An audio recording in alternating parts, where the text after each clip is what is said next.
1185 जो वैकेंसीज रहेंगी ना टेक्नीशियन ग्रेड थर्ड की, वो 12th पास वालों के लिए रहेंगी, वो सिग्नल और टेलीकम्युनिकेशन की रहने वाली है। तो इतने सारे ऑप्शन आपको देखने को मिल रहे हैं टेक्नीशियन ग्रेड फर्स्ट सिग्नल की पोस्ट के लिए। अगर आपने इनमें से कुछ भी किया है तो भाई आप एलिजिबल है, बिंदास आप फॉर्म अप्लाई कर पाओगे। तो यार यही पॉइंट मुझे काफी इंटरेस्टिंग लगा। दोस्तों कल फाइनली रेलवे ने एक और बड़ा धमाका कर दिया है। आरआरबी टेक्नीशियन की पोस्ट के ऊपर 9000 वैकेंसी का नोटिफिकेशन तो आ ही चुका है, लेकिन सस्पेंस यह है कि टेक्नीशियन ग्रेड थर्ड की पोस्ट के साथ साथ टेक्नीशियन ग्रेड फर्स्ट सिग्नल की भी पोस्ट के ऊपर वैकेंसीज अलग से निकाली है रेलवे ने, जो कि एक लेवल 5 की पोस्ट है। इस पोस्ट के ऊपर just after selection initial in hand salary ही 55,000 के आसपास होती है। बहुत ही जबरदस्त पोस्ट है। और दूसरा बड़ा सस्पेंस यह है कि टेक्नीशियन की पोस्ट के लिए 10+ ITI वाले तो एलिजिबल हैं, साथ ही 12th पास वाले भी कुछ पोस्ट के लिए एलिजिबल है, ग्रेजुएट पास वाले भी एलिजिबल है, डिप्लोमा होल्डर्स भी एलिजिबल है। तो दोस्तों ये पहली बार हो रहा है रेलवे टेक्नीशियन की वैकेंसी के अंदर। साथ ही एक बड़ा सस्पेंस ये भी बना हुआ है कि क्या इस बार टेक्नीशियन की पोस्ट के लिए केवल एक सिंगल कंप्यूटर बेस्ड एग्जाम ही कंडक्ट कराया जाएगा। और टेक्नीशियन ग्रेड फर्स्ट सिग्नल की पोस्ट के ऊपर एज में तो काफी बढ़िया रिलैक्सेशन देखने को मिल ही रहा है, जो कि एक काफी बड़ा प्लस पॉइंट है। तो आगे इस वीडियो में आपको सारी जानकारी देने वाला हूं, step by step, post wise पूरा एजुकेशन क्वालिफिकेशन, पूरा एलिजिबिलिटी क्राइटेरिया आपको समझाने वाला हूं। कुछ और भी हिडन पॉइंट्स हैं जिसमें काफी सारे लोग कंफ्यूज हो रहे हैं, उनके बारे में बात करेंगे। सबसे पहले दोस्तों आपको बता दूं, इस बार आरआरबी टेक्नीशियन की पोस्ट के लिए टोटल नंबर ऑफ वैकेंसी आई है ना, वो 9000 वैकेंसी है। टेक्नीशियन ग्रेड थर्ड के अंदर जितनी भी पोस्ट होगी सभी को कंबाइन करके 7900 वैकेंसीज रखी गई है। ये लेवल 2 की पोस्ट है। साथ ही टेक्नीशियन ग्रेड फर्स्ट सिग्नल की जो एक नई पोस्ट जोड़ी गई है, जो कि लेवल 5 की पोस्ट है, इसके लिए टोटल नंबर ऑफ वैकेंसीज इस बार 1100 रखी गई है। यह भी आपको जानकारी दूंगा कि भाई 12th वालों के लिए कितनी वैकेंसीज रहेंगी, 10+ ITI वालों के लिए कितनी वैकेंसीज यहां पर रहने वाली है। सैलरी के बारे में आपको बता देता हूं। सबसे पहले ग्रेड फर्स्ट सिग्नल की जो पोस्ट है ना, यहां पर आपकी इनिशियल इनहैंड सैलरी 55,000 के आसपास होगी, क्योंकि काफी बड़ी पोस्ट है। क्वालिफिकेशन आगे डिस्कस कर रहा हूं। बाकी टेक्नीशियन ग्रेड थर्ड की जितनी पोस्ट है सभी की इनिशियल इनहैंड सैलरी 37,000 के आसपास होती है, just after selection, after 7th पे कमीशन। देखिए दोस्तों फॉर्म के बारे में बात कर लेते हैं। ऑनलाइन फॉर्म 9 मार्च 2024 से स्टार्ट होंगे। फॉर्म की लास्ट डेट 8 अप्रैल 2024 रखी जाएगी। एग्जाम आपको ऑफिशियली अक्टूबर, नवंबर, दिसंबर 2024 में कंडक्ट कराया जाएगा। अब सबसे बड़ा सवाल यह उठता है कि भैया अगर हम दोनों ही पोस्ट के लिए एलिजिबल है, चाहे टेक्नीशियन ग्रेड फर्स्ट हो, टेक्नीशियन ग्रेड थर्ड हो, तो क्या हम दोनों पोस्ट के लिए फॉर्म अप्लाई कर सकते हैं? बिल्कुल कर सकते हैं, लेकिन सस्पेंस यह है कि दोनों पोस्ट के लिए आप एक साथ फॉर्म अप्लाई नहीं कर सकते। आपको फॉर्म अलग अलग अप्लाई करना पड़ेगा। टेक्नीशियन ग्रेड फर्स्ट सिग्नल के लिए आपको अलग फॉर्म अप्लाई करना पड़ेगा, फॉर्म फीस आपको अलग भरनी पड़ेगी। उसके बाद आपको टेक्नीशियन ग्रेड थर्ड के लिए अलग फॉर्म अप्लाई करना पड़ेगा। लेकिन आप अलग अलग रेलवे जोन से फॉर्म अप्लाई कर सकते हो, जैसे कि टेक्नीशियन ग्रेड फर्स्ट सिग्नल का आपने गोरखपुर जोन से फॉर्म अप्लाई कर दिया, टेक्नीशियन ग्रेड थर्ड के लिए आपने चंडीगढ़ जोन से फॉर्म अप्लाई कर दिया। ये आपकी चॉइस के ऊपर डिपेंड करता है। बाकी दोनों पोस्ट के लिए अलग फॉर्म अप्लाई होगा, दोनों पोस्ट का सिलेक्शन प्रोसीजर अलग अलग चलेगा, दोनों पोस्ट के लिए एग्जाम भी अलग अलग कंडक्ट कराया जाएगा। और दोस्तों इस बार एग्जाम एक ही होगा या फिर 2 एग्जाम होंगे, ये गुत्थी मैं आपको ये आगे सुलझाऊंगा। Form fees general, OBC, EWS वालों के लिए 500 रुपए हो जाते हैं। हालांकि स्टेज फर्स्ट के एग्जाम के बाद 400 रुपए आपको रिफंड कर दिए जाएंगे। ST/SC फीमेल्स के लिए 250 रुपए शुरुआत में भरनी होती है, 250 के 250 रुपए आपको रिफंड कर दिए जाते हैं। लेकिन इस बार आपको फॉर्म फीस 2 बार भरनी पड़ेगी अगर आप दोनों ही पोस्ट के लिए एलिजिबल है। देखिए दोस्तों एज लिमिट के बारे में आपको बता दूं, ग्रेड फर्स्ट सिग्नल की जो पोस्ट है 18 से 36 साल जनरल वालों के लिए एज लिमिट है। वैसे 33 साल होती है, 3 साल का इसमें रिलैक्सेशन आपको दिया गया है ड्यू टू कोविड-19। साथ ही ग्रेड थर्ड की पोस्ट के लिए 18 से 33 साल जनरल वालों के लिए एज लिमिट है। एज आपकी जो कैलकुलेट होगी 1 जुलाई 2024 तक होने वाली है। फाइनली डिस्कस करते हैं पोस्ट वाइज इसके एजुकेशन क्वालिफिकेशन को। बट उससे पहले बात करेंगे कि भाई 12th पास वालों के लिए कितनी वैकेंसीज रहने वाली है टेक्नीशियन की पोस्ट के ऊपर, या फिर ग्रेजुएट पास वालों के लिए कितनी वैकेंसीज रहेंगी, 10+ ITI वालों के लिए कितनी वैकेंसीज रहेंगी। देखिए दोस्तों जो टेक्नीशियन ग्रेड थर्ड की पोस्ट है ना, उसी में आपकी काफी सारी पोस्ट 10+ ITI वालों के लिए होती हैं और कुछ पोस्ट आपकी इसमें 12th वालों के लिए होती हैं। कौन कौन सी पोस्ट रहती है 12th वालों के लिए? सिग्नल और टेलीकम्युनिकेशन डिपार्टमेंट के अंदर आपकी पोस्ट रहती है S&T की, ठीक है। अब कितनी वैकेंसीज होंगी आपकी टोटल? अब टोटल टेक्नीशियन ग्रेड थर्ड की वैकेंसीज तो है 7,900। अब इनमें से 15% वैकेंसीज आपकी सिग्नल और टेलीकम्युनिकेशन की रहेंगी, मतलब 12th पास वालों के लिए रहने वाली है। है।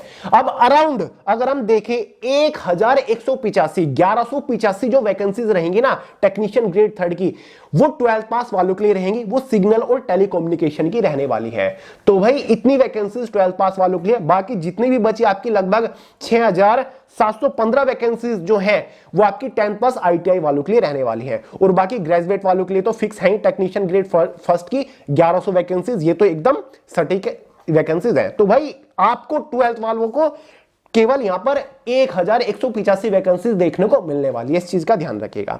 अब एजुकेशन क्वालिफिकेशन में आपको बता दूं, सबसे पहले 12th वालों की बात कर लेते हैं। सिग्नल और टेलीकम्युनिकेशन डिपार्टमेंट के अंदर आपकी पोस्ट रहेंगी टेक्नीशियन ग्रेड थर्ड की।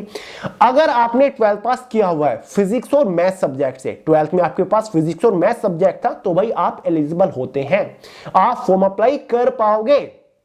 क्लियर है, बिंदास आप एलिजिबल हैं। बाकी 10th प्लस आईटीआई वालों के लिए बची हुई सभी पोस्ट है, जैसे कि technician grade third track machine की पोस्ट है, ग्रेड थर्ड फिटर की पोस्ट है, technician grade third welder, electrical skill fitter, साथ ही ट्रेन लाइटिंग टर्नर ट्रिमर, साथ ही लाइनमैन, और भी काफी सारी पोस्ट है। ये सभी 10th प्लस आईटीआई वालों के लिए होती हैं। आपका रिलीवेंट ट्रेड से आपके पास आईटीआई सर्टिफिकेट होना चाहिए। 2018 वाला education qualification post wise notification में डिस्क्रिप्शन बॉक्स में प्रोवाइड करा रहा हूं, स्क्रीन के ऊपर आपको दिख रहा होगा, देख लीजिएगा भाई किस डिपार्टमेंट के अंदर किस पोस्ट के ऊपर एग्जैक्टली एजुकेशन क्वालिफिकेशन क्या होता है, क्योंकि पोस्ट आपकी 70 से ज्यादा होती है टेक्नीशियन की। अब बात कर लेते हैं भाई जो आपकी ग्रेड फर्स्ट की इस बार पोस्ट निकल के आई है, उसके ऊपर एजुकेशन क्वालिफिकेशन क्या रहेगा। ये तो सबने बता दिया कि भाई ग्रेजुएट पास एलिजिबल है ग्रेड फर्स्ट सिग्नल की पोस्ट के लिए, लेकिन कौन सी ग्रेजुएशन, बीए वाले तो एलिजिबल नहीं है।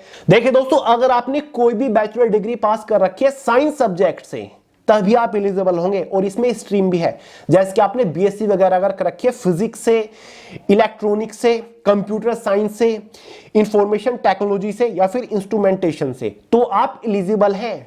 अब इसकी क्वालिफिकेशन में एक और ऑप्शन है, अगर आपने बीएससी की है किसी सब स्ट्रीम कॉम्बिनेशन के साथ, तो भी आप एलिजिबल हैं। जैसे कि बेसिक स्ट्रीम ऑफ फिजिक्स के साथ electronics, computer science, information technology, instrumentation से कर रखी है आपने, तो भी आप एलिजिबल है। कॉम्बिनेशन बीएससी का ही होना चाहिए। क्लियर है। अब दोस्तों बात यहीं पर खत्म नहीं होती, यहां पर डिप्लोमा होल्डर्स भी एलिजिबल है। जरूरी नहीं है कि आपने बीएससी कर रखी हो तभी आप एलिजिबल हैं।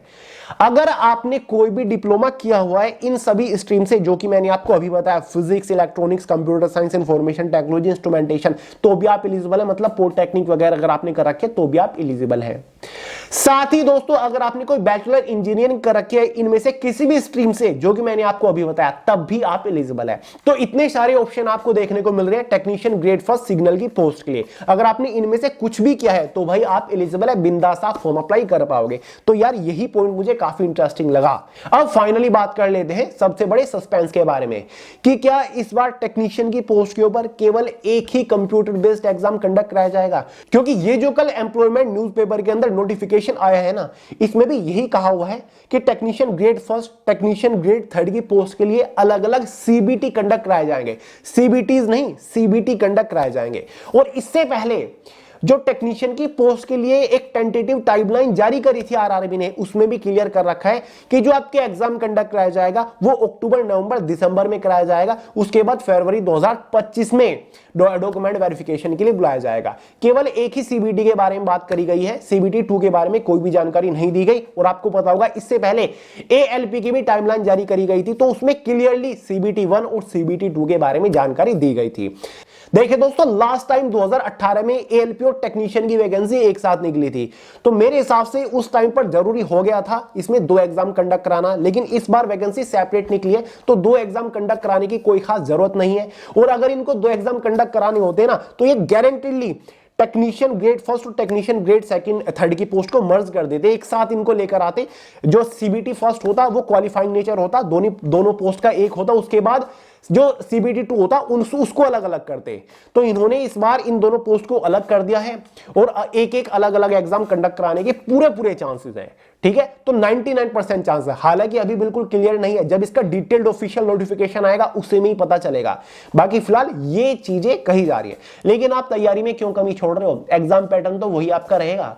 जैसे कि last year tier first exam क्या था, सीबीटी फर्स्ट क्या था, 4 सब्जेक्ट आ रहे थे, मैथ आ रहा था, 20 क्वेश्चन थे, जनरल इंटेलिजेंस रीजनिंग थे, थे 25 क्वेश्चन थे, जनरल साइंस 20 क्वेश्चन थे, जनरल अवेयरनेस करंट अफेयर से 10 क्वेश्चन थे, सीबीडी 1 में 75 ही तो क्वेश्चन थे। तो भाई इसके बेसिस पर आप अपनी तैयारी करिए, 60 मिनट के अंदर आपको 75 क्वेश्चन सोल्व करने थे। 1/3 एग्जाम में नेगेटिव मार्किंग थी। ज्यादा से ज्यादा क्या हो सकता है, सब्जेक्ट वाइज क्वेश्चंस का वेटेज चेंज हो सकता है, या फिर जो ट्रेड रिलेटेड एग्जाम होता है वो आपका हो सकता है जो कि क्वालिफाइंग नेचर होता है। जैसे कि अगर आपने आईटीआई फिटर ट्रेड से किया है तो उससे रिलेटेड क्वेश्चन होंगे, वो तो आप कर लोगे, बहुत बड़ी बात नहीं है। और ये वैसे भी क्वालिफाइंग नेचर होता है, 35% मार्क्स आपको लेकर आने होते हैं इसको क्वालिफाई करने के लिए। बाकी सारी चीजें डिटेल्ड ऑफिशियल नोटिफिकेशन आने पर ही क्लियर होगी, इसलिए मैं आपको अभी कुछ भी बताना नहीं चाहता अपनी तरफ से। बाकी प्रिपरेशन करते रहिए, यही 4-5 सब्जेक्ट से आपके एग्जाम में क्वेश्चन पूछे जाते हैं। चीजों को माइंड में जितना बड़ा बना लोगे कि पता नहीं यार क्या है, मैं क्रैक कर पाऊंगा फिर नहीं कर पाऊंगा, मेरी तैयारी हो रखी है फिर नहीं हो रखी है, चीजें उतनी डिफिकल्ट होती जाएगी। खुद के अंदर एक कॉन्फिडेंस डेवलप करिए कि भाई कर लूंगा, बहुत बड़ी बात नहीं है, टाइम है, मैं अब से नेक्स्ट लेवल की प्रिपरेशन करके चलूंगा, देखता हूं फिर एग्जाम कैसे क्रैक नहीं होता। तो यार इजीली आप कर लोगे। बढ़िया सटीक रणनीति के साथ प्रिपरेशन करना शुरू करिए, सेल्फ स्टडी के ऊपर ज्यादा फोकस करिए, फिर देखते कैसे बचता है भाई ये एग्जाम, इजीली क्वालिफाई कर लोगे। बाकी मैं तो आपके साथ हूं, जैसे डिटेल ऑफिशियल नोटिफिकेशन आता है सारी जानकारी आपको सबसे पहले प्रोवाइड करा दूंगा, एकदम ऑथेंटिक इन्फॉर्मेशन लाता हूं। तो चलिए दोस्तों, बाकी इस वीडियो में इतना ही था। कोई डाउट हो, कोई सवाल हो, कमेंट करके पूछ लीजिएगा, ठीक है। और वीडियो पसंद आए लाइक करिएगा, दोस्तों के साथ शेयर करिएगा, चैनल को सब्सक्राइब करना मत भूलिएगा। मिलते हैं अगली वीडियो में बहुत जल्द, तब तक के लिए जय हिंद।